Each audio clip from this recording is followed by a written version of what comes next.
നമസ്കാരം. Daily news ശുഭദിനത്തിലേക്ക് സ്വാഗതം. ഞാൻ കവിത കണ്ണൻ. അവനവനെ കാണാനുള്ള ഉൾക്കണ്ണിൻ്റെ ആവശ്യകത, ഇതാണ് ഇന്നത്തെ ശുഭദിന ചിന്ത.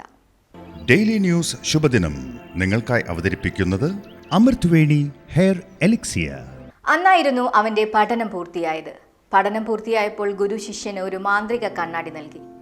അതിലൂടെ നോക്കിയാൽ ആരുടെ മനസ്സിലുള്ള ചിന്തകൾ അറിയാം. ശിഷ്യൻ ആദ്യം തൻ്റെ ഗുരുവിന് നേരെ കണ്ണാടി തിരിച്ചു. ഗുരുവിലെ അഹങ്കാരവും ആസക്തിയും കണ്ട് അവൻ ഞെട്ടി. പുറത്തിറങ്ങി ആളുകളെ കണ്ണാടിയിലൂടെ നോക്കി. എല്ലാവരിലും എന്തെങ്കിലുമൊക്കെ പ്രശ്നങ്ങൾ ഉണ്ടായിരുന്നു. വീട്ടിലെത്തിയപ്പോൾ അച്ഛൻ്റെയും അമ്മയുടെയും നേരെ അവൻ കണ്ണാടി തിരിച്ചു. അവരുടെ ചിന്തകളിലും പ്രശ്നങ്ങൾ.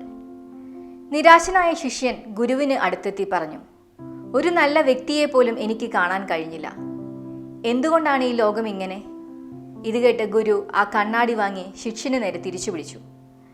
അപ്പോൾ അവൻ്റെ ഉള്ളിലെ അസൂയയും ദുർവാശിയും ദൃശ്യമായി. ഗുരു പറഞ്ഞു, ഞാൻ നിനക്കിത് തന്നത് ഇതിൽ നോക്കി സ്വന്തം പോരായ്മകൾ തിരുത്താനാണ്, മറ്റുള്ളവരുടെ കുറ്റം കണ്ടുപിടിക്കാനല്ല. മറ്റുള്ളവരുടെ കുറവുകൾ കണ്ടുപിടിക്കുന്നവരുടെ ഏറ്റവും വലിയ പോരായ്മ സ്വന്തമായി ഒരു മുഖക്കണ്ണാടി ഇല്ല എന്നതാണ്. കണ്ണുകൾ പുറത്തുള്ളവ കാണാനേ സഹായിക്കൂ.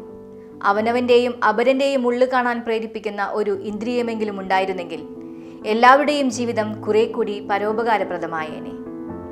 ഇടയ്ക്കെല്ലാം സ്വന്തം ഉള്ളിലേക്ക് നോക്കാനുള്ള കണ്ണാടികൾ നമുക്കും ഉപയോഗിക്കാൻ ശീലിക്കാം.